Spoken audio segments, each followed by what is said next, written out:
గణేశాయ నమః, గాయత్రీదేవి నమః. ముందుగా ప్రేక్షక వీక్షణ మహాశీలందరికీ కూడా నమస్కారం. మన బుద్ధి వల్లే మనం భవిష్యత్తు అనేటటువంటిది మనం నిర్ణయించుకోగలుగుతామా అనే విషయాన్ని, అలాగే కళ్ళున్నా సరే గుడ్డివాళ్ళు కొంతమంది ఉంటూ ఉంటారు. కళ్ళుండి కొన్ని చూడలేకపోవడం, కొన్ని తెలుసుకోలేకపోవడానికి గుడ్డిదనం అంటారు. అవి ఏమిటి? అలాగే మనిషి తన కష్టాలను తానే తెచ్చుకుంటున్నాడా, ఎలా తెచ్చుకుంటున్నాడు అనే విషయాలని చాణక్యుడు ఏం చెప్పాడు అనే విషయాన్ని ఇప్పుడు మనం తెలుసుకునే ప్రయత్నం చేద్దాం. తాదృశీ జాయతే బుద్ధి వ్యవసాయోపి తాదృశ సహాయస్థా దృశా ఏవ యాదృశీ భవితవ్యత. అంటే దీని అర్థం ఏంటి అంటే కనుక ఎవరికి ఎటువంటి బుద్ధి పుడుతుందో దానికి తగ్గట్టుగానే ప్రవర్తన, కృషి ఉంటాయి. అతనికి తగ్గట్టుగానే సహాయం చేసే వాళ్ళు కూడా ఉంటారు. ఇదంతా వాడికి కలబోయేటటువంటి దశకు, అంటే జాతకానికి కావచ్చు, భవిష్యత్తు కావచ్చు, దీని అన్నిటికీ కారణం అవుతుంది అని సాధారణంగా కొంతమంది అనుకుంటుంటారు. నా టైం ఏంట్రా ఇలా అయిపోయింది, లేదా నా బుద్ధి ఏమిటి ఇలా అయిపోయింది, లేదా నా భవిష్యత్తు ఏమిటి అని. మన భవిష్యత్తు అవ్వచ్చు, మన జీవితం అవ్వచ్చు, ఇవన్నీ దేని మీద ఆధారపడి ఉన్నాయి అంటే కనుక చాణక్యుడు చాలా స్పష్టంగా చెప్తున్నాడు. చూడండి, ఎవరి బుద్ధికి వాళ్ళే, అంటే మీ బుద్ధిని బట్టే మీ జీవితం ఉంటుంది. ఎవరికి సరైన బుద్ధి ఉంటుందో ఇతరులకి సహాయం చేయడం కానీ, మంచి పనులు చేయడం కానీ, చదువుకోవడం కానీ, తెలివితేటలు ప్రదర్శిస్తూ బాగా కష్టపడి పైకి రావడం కానీ, ఇలాంటి లక్షణాలు ఎవరైతే ఉంటారో ఏదైతే ఈ మంచి బుద్ధి ఉందో దానికి తగ్గానే ప్రవర్తన ఉంటుంది. మన బుద్ధి బాగుందనుకోండి, మన ప్రవర్తన కూడా అలాగే ఉంటుంది. ఎవరికి హాని చేయకుండా మంచి చేస్తూ సహాయం చేస్తూను దాని తగ్గానే కృషి ఉంటుంది. ఎప్పుడైతే మంచి బుద్ధి ఉందో, ఎలా 10 మందికి సహాయం చేస్తూ ఉన్నామో, అలాగే కృషి చేస్తూ ఉన్నామో, పెరగాలని పట్టుదలతోటి బాగా కష్టపడుతూ ఉన్నామో, దాని తగ్గానే మనల్ని అందరూ గుర్తిస్తారు. వీడి పాపం చాలా కష్టపడతాడురా, చాలా మంచివాడురా, వాడికి ఏదైనా మనం చేద్దాంరా అనేటటువంటి అభిమానం పుడుతుంది. నిజంగా మనం ఏదైనా ఒక ఇండస్ట్రీయో, లేకపోతే చిన్న ఫ్యాక్టరీయో, చిన్న పరిశ్రమో, చిన్న కిరాణా కొట్టో, చిన్న ఏదైనా వ్యాపారం చేద్దామనుకున్నా కూడా మనం ఎప్పుడు కష్టపడుతూ ఉంటే, ధర్మంగా ఉంటే, మంచిగా ఉంటే, మనలాంటి వాళ్ళకి ఎవరో ఒకళ్ళు ₹1,00,000 అప్పు ఇమ్మన్నా ఇస్తారు, ఏ పలానా ఏదైనా సహాయం చేయమన్నా చేస్తారు, లేదా ఒక నెల ఏదైనా వడ్డీ కట్టలేకపోయినా ఆగుతారు, లేకపోతే మనకి ఏదైనా కష్ట నష్టం వచ్చినా సరే ఆదుకుంటారు. అంటే మన బుద్ధి బాగుంటే బుద్ధికి తగ్గ పని బాగుంటుంది, పని బాగుంటే దానికి తగ్గ కృషి బాగుంటుంది, కృషి బాగుంటే దానికి తగ్గ సంఘంలో గౌరవం ఉంటుంది, దానికి తగ్గ సంఘంలో గౌరవం ఉంటే మనం చేసే పనులకి సపోర్ట్ ఉంటుంది, సపోర్ట్ ఉంటే మనం తొందరగా ఎదుగుతాము. తద్వారా మనం ఆనందంగా ఉంటాం, మన చుట్టుపక్కల ఉండే వాళ్ళు కూడా ఆనందంగా ఉంటారు. ఆటోమేటిక్గానే మన జీవితానికి, మన భవిష్యత్తుకి ఎవరు కారణమయ్యారు అంటే మనం ఆనందంగా ఉంటున్నాము, మనం సంతోషంగా ఉంటున్నాము, మనం గొప్పగా ఉన్నాము, ఎదుగుతున్నాము, అందరూ మనకి సపోర్ట్ చేస్తున్నారు, సమాజం అంతా కూడా మనకి జేజేలు కొడుతున్నారు, సమాజం అంతా కూడా మనకి ప్రోత్సహిస్తున్నారంటే వీటన్నిటికీ ఒక లింక్ అయినటువంటి మూల కారణం ఏమిటి, మూల బీజం ఏమిటి అంటే కనుక మన బుద్ధే. మన బుద్ధి బాగుందనుకోండి, ఆటోమేటిక్గా మన భవిష్యత్తు ఖచ్చితంగా బాగుంటుంది, ఖచ్చితంగా అంచనా వేసుకోవచ్చు. కాబట్టి మొట్టమొదట దేన్ని సరిదిద్దుకోవాలి, దేన్ని మనం సంప్రోక్షణ చేసుకోవాలి, దేన్ని మనం శుద్ధిపరుచుకోవాలి అన్నట్లయితే కనుక బుద్ధి కుశలత, బుద్ధి చాలా ముఖ్యం. అందుకనే చిన్నపిల్లలకి చిన్నప్పటి నుంచి కూడా అంటే నీతి వాక్యాలు కానీ, ధర్మాలు కానీ, బుద్ధిమంతుల యొక్క లక్షణాలు కానీ బుద్ధులు చెప్పడం అంటారు. దీన్ని చిన్నప్పటి నుంచి బుద్ధులు చెప్పలేదా, వీడికి బుద్ధి చెప్పేంచలేదా మీ పిల్లలకి అంటూ ఉంటారు. లేదా చూడండి బుద్ధి లేదా అంటారు. అంటే బుద్ధి లేదా అంటే దాని అర్థం ఏంటంటే బుద్ధిమంతుతనం అంటే ఏంటంటే కనుక ధర్మాన్ని, అలాగే శాస్త్రాలని, చదువుని, విద్యని, సంస్కారాన్ని ఇవన్నీ నేర్చుకుని వాటిని అనుసరించడమే బుద్ధిమంతుడి యొక్క లక్షణం. కాబట్టి ఈ బుద్ధి చాలా ఇంపార్టెంట్. నిజంగా బుద్ధిమంతులకి మంచి భవిష్యత్తు ఉంటుంది. కాబట్టి అది చాలా ఇంపార్టెంట్ అని చెప్తున్నాడు చాణక్యుడు. కాకపోతే ప్రస్తుత కాలంలో అది తప్ప అన్ని నేర్పుతున్నాం మనం పిల్లలకి. సరే, అవన్నీ పక్కనట్లయితే కనుక ఇంకా అద్భుతమైనటువంటి విషయాన్ని చెప్పాడు. కాలపచతి భూతాని కాల సంహారతే ప్రజా కాలసుప్తేషు జాగ్రత్త కాలోహే దురతిక్రమ. ఇది అస్తమాట మనం వింటూ ఉంటాం శ్లోకాన్ని.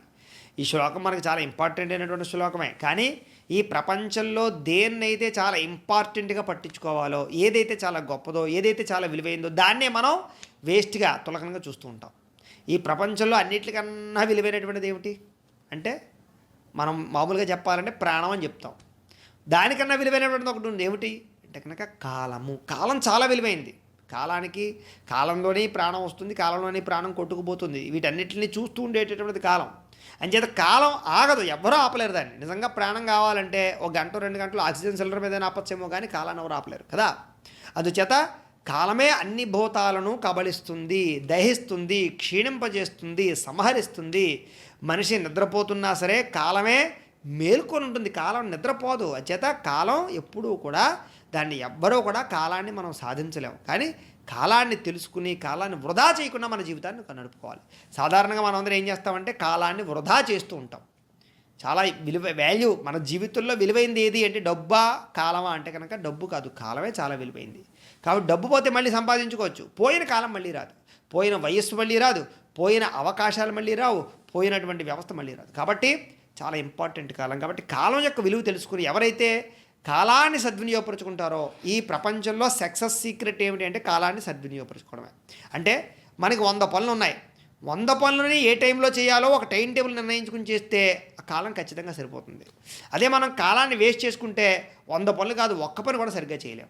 ఉదయం తెల్లవారుజామున 5 గంటలకు లేచిన దగ్గర నుంచి రాత్రి 10 గంటల లోపు కూడా ఈ టైంకి నేను ఈ పని చేసి తీరాలి అనే ఒక పట్టిక, ఒక టైం టేబుల్ రాసుకుని మనం ప్రతిరోజు కూడా ఏదైతే టైం టేబుల్ రాసామో ఆ టైం టేబుల్ ప్రకారంగా అనుకున్న పని అనుకున్న సమయానికి చేస్తూ ఉంటే, చేసినటువంటి టిక్కు పెట్టుకుని ఒకవేళ చేయకపోతే ఇంటూ మార్క్ పెట్టుకుని తదుపరి రోజు ఎందుకు చేయలేకపోయాము, దీనికి కారణం ఏంటో ఒకసారి అన్వేషించుకుని అది నిజమైన కారణము ఉపయోగపడే కారణం అయితే కనుక వదిలిపెట్టి, ఒకవేళ కనుక మన వల్ల ఏదైనా తప్పిదం జరిగి మన బద్ధకం వల్ల, లేజీనెస్ వల్ల, మన లౌల్యాల వల్ల, లేకపోతే మనం సినిమాలు చూడో సెల్ ఫోన్ చూస్తూ కాలక్షేపం చేసో నిజంగా కనుక ఆ కాలాన్ని వినియోగించుకోకపోతే కనుక అక్కడ స్వయంకృత అపరాధంగా మనం భావించి రేపు ఈ తప్పు ఈరోజు చేసాం కాబట్టి రేపు ఈ స్వయంకృత అపరాధం చేయకూడదు, కాబట్టి రేపు మనం ఇంకా తక్కువ తప్పులు చేయాలని నిర్ణయించుకుని ఎల్లుండి ఇంకా తప్పులు తగ్గించుకుని అవతలని ఇంకా తప్పులు తగ్గించుకుని కాలాన్ని ఇంకా రోజు రోజుకి ఎప్పుడైతే మనం సద్వినియోగపరుచుకుంటూ జీవితాన్ని ఎదరికి తీసుకువెళ్తామో ఆటోమేటిక్గానే మనం 10 సంవత్సరాలు చేయవలసినటువంటి అద్భుతమైనటువంటి పనులని 1 సంవత్సరం నుంచి 2 సంవత్సరాల్లోనే చేయగలుగుతాము. చాలా తక్కువ సమయంలోనే గొప్పవాళ్ళం అవుతాము, డబ్బు సంపాదిస్తాము, కీర్తి ప్రతిష్టలు సంపాదిస్తాము. ఈ జన్మ మానవ జన్మ ఇచ్చినటువంటి భగవంతుడు ఇచ్చినటువంటి కాలాన్ని సద్వినియోగపరుచుకోగలుగుతాం. కాబట్టి సాధారణంగా మన భారతదేశంలో 130 కోట్ల మంది జనాభా ఉన్నారు. కానీ నిజంగా చెప్పాలంటే ఇతర దేశాలే గొప్ప స్థానంలో ఉన్నాయి. కారణం ఏమిటి అంటే కనుక నిజంగా చెప్పాలంటే కనుక ప్రతి మనిషి కాలాన్ని సద్వినియోగపరుచుకుంటే, ప్రతి మనిషి కూడా తనకున్నటువంటి శక్తిని, సామర్థ్యాన్ని, సమయాన్ని వినియోగించుకుని నిజంగా కనుక పొద్దున్నుంచి సాయంత్రం దాకా కాలాన్ని వేస్ట్ చేయకుండా ఎవరికి వచ్చిన పనిని, ఎవరి స్కిల్స్ ఉన్నటువంటి వాటిని వినియోగించుకున్నట్లయితే కనుక ఈ ప్రపంచాన్ని శాసించగలిగేటటువంటిది భారతదేశం. ఎందుకంటే భారతదేశంలో మనిషికి తెలివితేటలు లేక కాదు, సామర్థ్యం లేక కాదు, శక్తి లేక కాదు, ఏది లేక కాదు, అన్నిటికన్నా ప్రధానంగా కాలాన్ని సద్వినియోగపరుచుకునేటటువంటి లక్షణం లేక. సాధారణంగా భారతదేశంలో ఉండేటటువంటి వాళ్ళలో ఎక్కువగా ఒకటి ప్రభుత్వాల వల్ల అవ్వచ్చు, కొన్ని పరిస్థితుల వల్ల అవ్వచ్చు, సోమరిపోతులు ఎక్కువగా తయారవుతున్నారు అని ఈ మధ్యకాలంలో చాలామంది ఈ యొక్క అనేక రకాల పరిశోధన చేసి చెప్తున్నారు. అంటే బద్ధకస్తులుగా సోమరిపోతుల్లా ఎందుకు తయారవుతున్నారంటే కారణం ఒకటి, కాలాన్ని వేస్ట్ చేయడం. సోమరిపోతనం అంటే ఏం లేదు, సింపుల్ లాజిక్. ఈవేళ పని ఎల్లుండికి వాయిదా వేయడం, అవతల ఎల్లుండికి వాయిదా వేయడం, రేపటికి వాయిదా వేయడమే సోమరిపోతనం. దాన్ని బద్ధకం అని కూడా అంటారు. ఈ లక్షణాలు రోజు రోజుకి పెరిగిపోతున్నాయని స్ట్రాటజీలు చెప్తున్నాయి. దీనివల్ల ఏమిటయ్యా అంటే కనుక దేశం నాశనం అయిపోతుందని కూడా చెప్తున్నారు. కాబట్టి చాలా జాగ్రత్తగా మనం జీవితంలో కాలాన్ని సద్వినియోగపరుచుకోవాలి. ఇదే విషయాన్ని చాణక్యుడు చాలా గొప్పగా చెప్తున్నాడు చూడండి. అలాగే ఇంకా అద్భుతమైనటువంటి విషయాన్ని చెప్పాడు. నపశ్చతి చ జన్మాధః కామాంధో నైవ పశ్యతి, నపశ్యతి మదోన్మత్తో హ్యర్థి దోషాన్ నపశ్యతి. అంటే దీని అర్థం ఏమిటి అంటే కనుక సాధారణంగా మనం కళ్ళున్న అన్నీ చూస్తున్నాం, కానీ కళ్ళుండి అన్నీ చూడగలిగి కూడా కొంతమంది అంధులు అంటే గుడ్డివాళ్ళు ఉంటారు. వాళ్ళు ఎవరు అని చెప్తున్నాడు. అంటే వాళ్ళు కళ్ళు ఉంటాయి, అన్నీ చూస్తారు, కానీ నిజమైన గుడ్డివాళ్ళు ఎవరు అంటే వాళ్ళే. కళ్ళు లేని వాళ్ళు నిజమైన గుడ్డివాళ్ళు కాదుట. కళ్ళుండి చూడవలసినటువంటి వాడిని చూడలేనటువంటి వాడు గుడ్డివాడు అన్నారట. ఎవడా గుడ్డివాడు అంటే కనుక పుట్టుకతోనే అందులైతే చూడలేరు. కామంతో కూరుకుపోయినటువంటి వాడు ముందు వెనుకలు చూడడు. అలాగే మదోన్మత్తుడు కూడా, మదమెక్కిన వాడు కూడా, లేదా మారక ద్రవ్యాలు ఇలాంటివి సేవించినటువంటి వాడు కూడా ముందు వెనక చూడలేడు. అనుకున్నటువంటి దాన్ని స్వార్థపూరితంగా దోచుకోవాలనుకునేటటువంటి వ్యక్తులు కూడా ముందు వెనక చూడరు. వీళ్ళందరూ కూడా కళ్ళుండి గుడ్డివాళ్ళు. ఎంత గట్టిగా, ఎంత స్పష్టంగా, ఎంత కఠినంగా, ఎంత చక్కగా చెప్పాడు చూడండి చాణక్యుడు. అంటే పుట్టుకతో గుడ్డితనం ఉండడం అనేటువంటి అంధత్వం అని అనకూడదు అసలు. ఎందుకంటే గుడ్డివాళ్ళు కూడా నిజంగా కర్ర పిచ్చుకుని రోడ్లు దాటగలుగుతున్నారు, ఎన్నో పనులు చేయగలుగుతున్నారు. కానీ గుడ్డివాళ్ళు కూడా కాగితం చూసి దాన్ని ఇలాగ వేళ్లతో లెక్కపెట్టి ఇది ఇన్ని 100 రూపాయల కాగితం, ఇది ఒరిజినల్ డూప్లికేట్ అని కూడా చెప్పగలుగుతున్నారు. నిజంగా కళ్ళుండి మనం కాగితం ఒరిజినల్ డూప్లికేట్ చెప్పలేం. మనం గుడ్డివాడికి ఇచ్చి కాగితాన్ని ఇది ఒరిజినల్ డూప్లికేట్ చెప్పరా అంటే దొంగ నోట మంచి నోట చెప్పేస్తున్నాడు. అంటే వాళ్ళకి భగవంతుడు అతీతమైన శక్తిని ఇస్తాడు. ఒకటి తీసేసేటంటే ఒక్కొక్కటి ఇస్తాడు. కాబట్టి ఆ రకంగా గుడ్డి వాళ్ళకి అద్భుతమైనటువంటి జ్ఞానశక్తిని ఇస్తాడు, జ్ఞాన దృష్టిని ఇస్తాడు. కాబట్టి వాళ్ళు నిజంగా గుడ్డివాళ్ళు అంటే వాళ్ళేం గుడ్డివాళ్ళు ఏం కాదు. ఎందుకంటే కళ్ళు లేకపోయినా చూడగలుగుతున్నారు కాబట్టి వాళ్ళు గుడ్డివాళ్ళు కాదండి. ఇక్కడ ఎవరు గుడ్డివాళ్ళు అంటే కనుక కామంతో కళ్ళుకు మూసుకుపోయినటువంటి వాళ్ళు నిజమైన గుడ్డివాళ్ళట.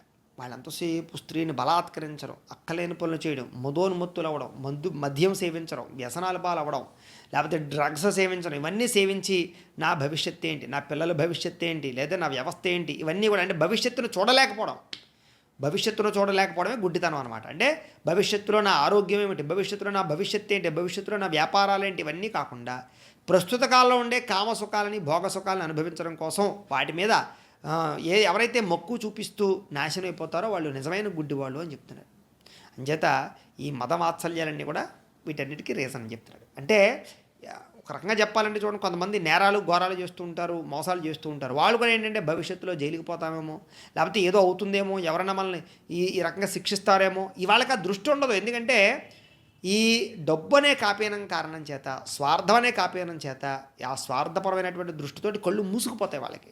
దానివల్ల భవిష్యత్తు అనేటటువంటి వాళ్ళు గుర్తురాదు. భవిష్యత్తులో నిజంగా ఏదైనా శిక్ష పడితే పరిస్థితి ఏంటి, మన భార్య బిడ్డలు ఏమవుతారు, సంఘంలో మన గౌరవం ఏమవుతుంది, మన తల్లిదండ్రులు కీర్తి ప్రతిష్టలు ఏమవుతాయి, ఇవన్నీ ఆలోచించరు వాళ్ళు. ఎందుకంటే కళ్ళు మూసుకుపోతాయి. దేని కారణం చేత అంటే డబ్బు అనేటటువంటి ఒక స్వార్థము చేత, అహంకారం చేత, గర్వం చేత, అధికారం ఉందనే గర్వం చేత, ఇలాగ కామం అనేటటువంటి కోరికల చేత, స్త్రీ సుఖం అనేటటువంటి కోరికల చేత, వ్యసనం అనేటటువంటి భోగాల చేత, వీటన్నిటి చేత కళ్ళు మూసుకుపోయి కళ్ళు కనపడక వాళ్ళు నిజమైనటువంటి అంధత్వాన్ని పొంది నాశనం చేసుకుంటున్నారు జీవితం. వీళ్ళు నిజమైన అంధులు అని చెప్తున్నాడు. అంటే దీన్ని బట్టి గుడ్డివాళ్ళు అంటే ఎవరు అంటే మీకు అర్థం కనపడవలసినటువంటిది, అర్థం చేసుకోవాల్సింది, గుర్తు రావాల్సింది ఎవరంటే కనుక ఏదో కర్రలు పట్టుకుని తిరిగే వాళ్ళు గుడ్డివాళ్ళు కాదు.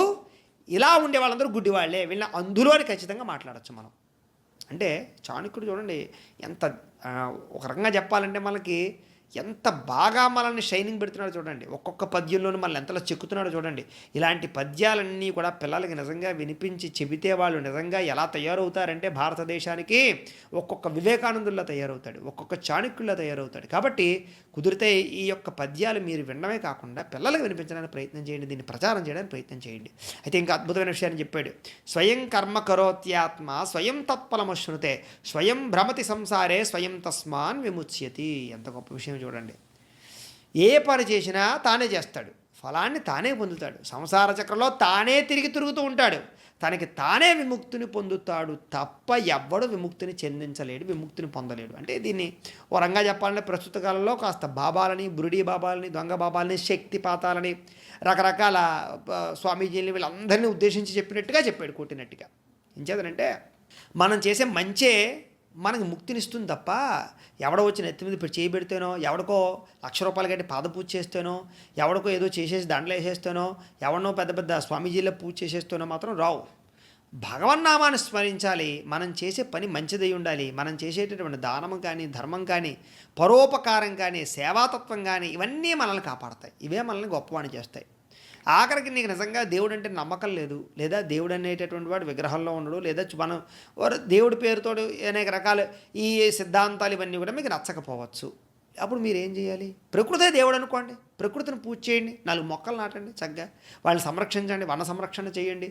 లేదా కొంచెం బయట ఉన్నటువంటి వాళ్ళకి కొంచెం ఏదైనా పిచ్చి వాళ్ళని కానీ, లేకపోతే కొంచెం ఇబ్బందులు పడేటటువంటి వాడిని, కష్టాలు ఉన్న ఆదుకోండి. వాళ్ళ భగవంతుని చూడండి, తప్పేంటి? ఇక భగవంతుని ఇక్కడ ఎవరు కూడా విగ్రహాల్లో చూడాలి, ఇలా పూజ చేయాలని, ఇదే తప్ప ఇంకొకటి లేదని మన సంస్కృతి సాంప్రదాయాలు మనకు చెప్పలేదు. మనకు అన్నీ నేర్పాయి, అన్నిటితో పాటు ఇలా కూడా చెప్పాయి. కాబట్టి ఏ పని చేసినా తానే చేస్తాడు. అంటే ఏ పని చేసినా మన బుద్ధి మన చేత మనం చేయించే పని మీద ఆధారపడి ఉంది. అన్నీ మనమే చేస్తాం కదా, పక్కవాడు ఎవరు చేయట్లేదు మన జీవితంలో మన పనులు. అంచేత మనం చేసే పని మనమే చేస్తాం. ఫలితం కూడా ఎవరు పొందుతారు? మనం చేసే పనికి మనమే పొందుతాం.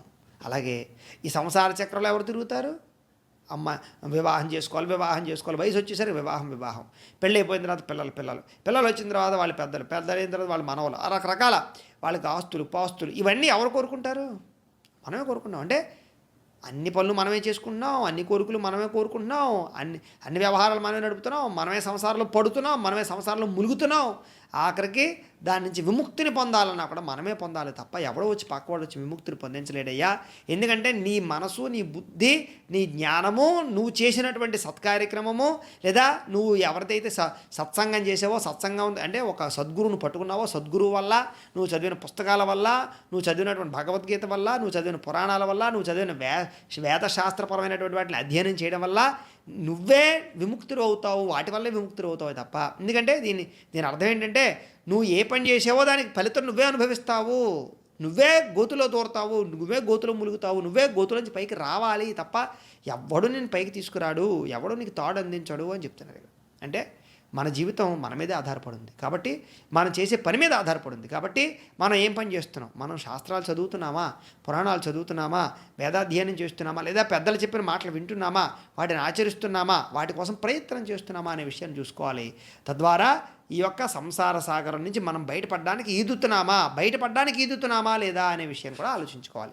మనం ఒడ్డుకి ఈదుతున్నామా లేదా ఉన్న చోట ఈదుతున్నామా అనే విషయం కూడా ఆలోచించుకోవాలి.